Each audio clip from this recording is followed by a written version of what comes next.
Bismillahirrahmanirrahim. Assalamualaikum warahmatullahi wabarakatuh.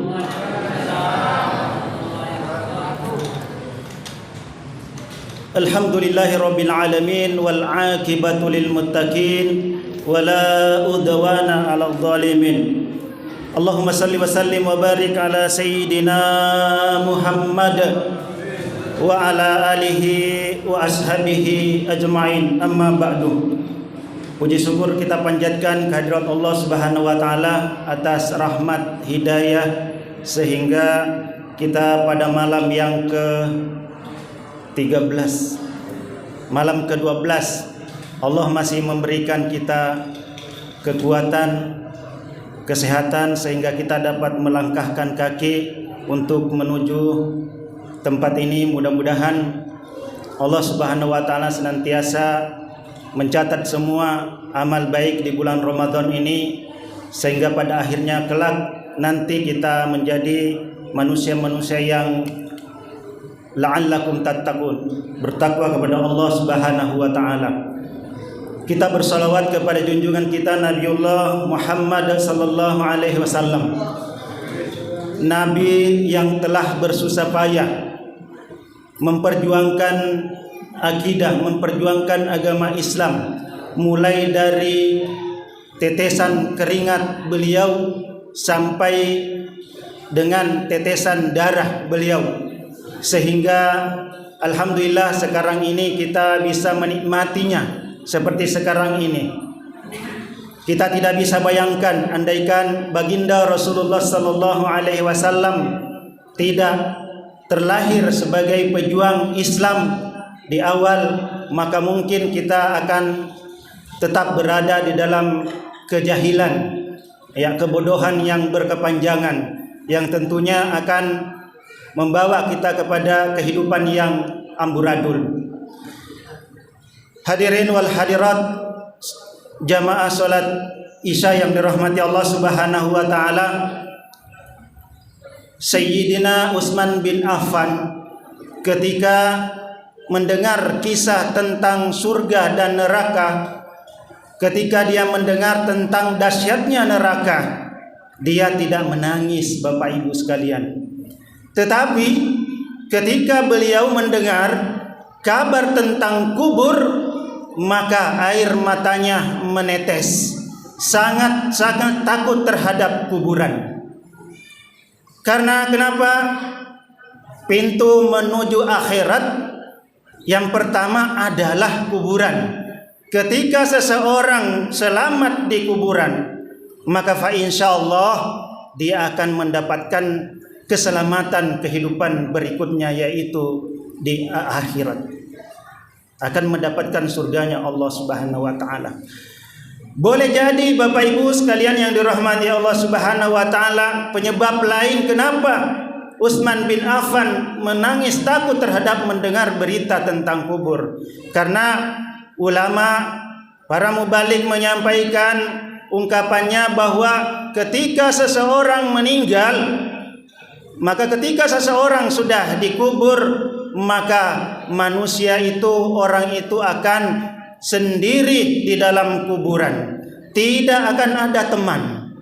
Na'udzubillah min dzalik, sangat menakutkan. Tetapi kita jangan sampai takut berlebihan, karena sesungguhnya kalimat ini, kata-kata ini adalah yang dimaksud dengan sendirian adalah kita saat di kuburan itu, apabila kita sebagai seorang suami, maka tidak mungkin bisa ditemani oleh istri kita. Biar bagaimana dia cintanya kepada seorang suami, gak mungkin dia mau temani suaminya di dalam kuburan. Iya kan ibu-ibu? Gak mau nemani suami kalau di kuburan? Gak mau ibu? Gak mau. Sebaliknya juga begitu. Jika ibu-ibu perempuan yang meninggal duluan, biar bagaimana cantiknya istri, biar bagaimana sayangnya seorang suami, gak mungkin dia mau nemani suaminya, istrinya di kuburan. Maka ibu pantaslah ketika kita dengarkan tentang azab, tentang siksa kubur, pantas ketika Utsman bin Affan takut terhadap kuburan.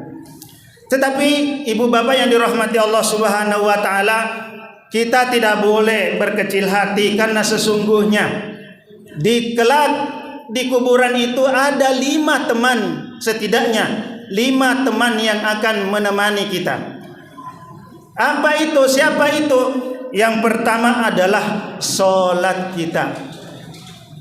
Pertanyaannya, sudah baguskah solat kita?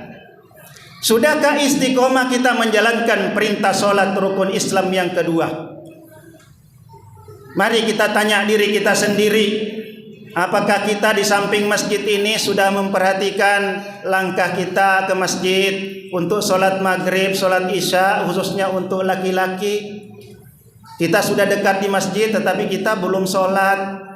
Takutnya ibu bapak yang dirahmati Allah Subhanahu wa taala, kelak di kuburan kita kan sendiri, nggak ada teman. Maka ibu bapak yang dirahmati Allah Subhanahu wa taala, perbaiki solat kita. Perbaiki solat kita. Dan bukankah amalan yang pertama dihisab adalah solat? Ketika solatnya bagus, maka fa insyaallah amalan ibadah yang lainnya akan bagus. Lalu teman yang kedua adalah zakat. Sebentar lagi insyaallah Ramadan ini, walaupun pada dasarnya sekarang sudah bisa kita bayar zakat fitrah, tetapi biasanya kebiasaan orang di Indonesia di Bontang nanti menjelang akhir baru bayar zakat. Jadi demikian juga zakat nanti akan menemani kita ibu bapak sekalian. Ketika zakat fitrah ditanya makanan apa yang dimakan, hampir dia mengatakan aku makan beras yang paling rendah.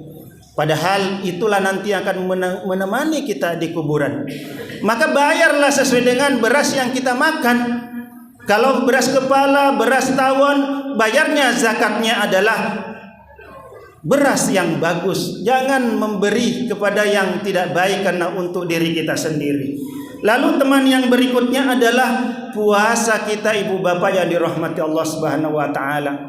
Puasa kita yang akan menemani. Kita tanya diri kita, apakah puasa kita bagus? Apakah puasa kita tidak menggunjing lagi dengan tetangga?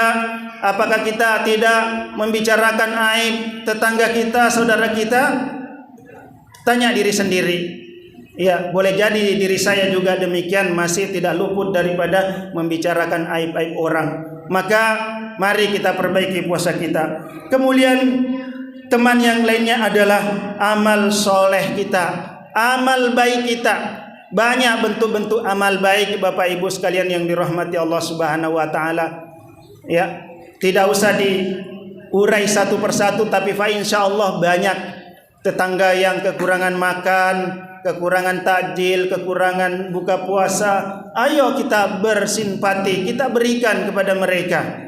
Tidak mesti harus dipoto, harus di selfie baru mau memberi. Itu tidak bermakna nanti ibu bapak yang dirahmati Allah Subhanahu wa taala.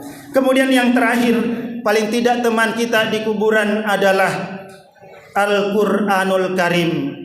Bapak Ibu yang dirahmati Allah Subhanahu wa taala, bulan ini adalah bulan Quran. Alhamdulillah luar biasa semangatnya, antusiasnya orang-orang mengaji di masjid.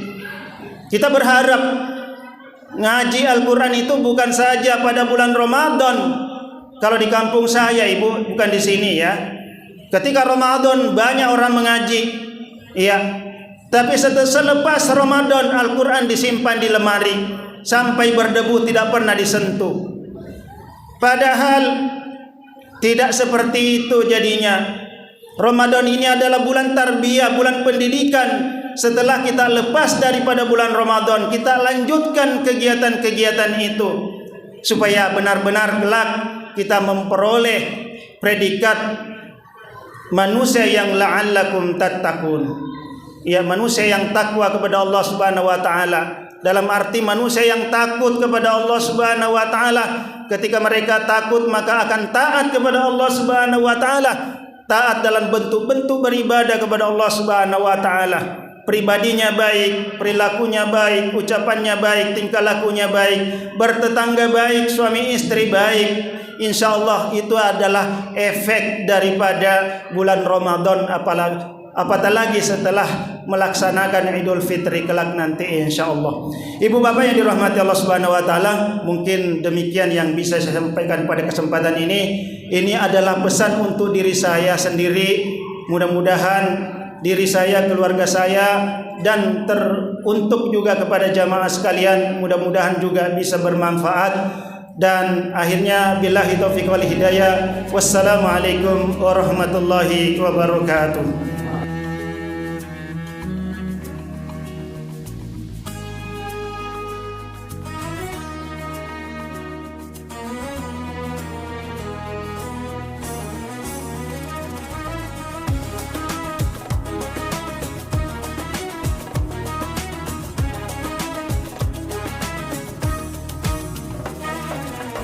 We're here on this special day. Our hearts are full of pleasure. A day that brings the two of you close together. We're gathered here to celebrate a moment you love.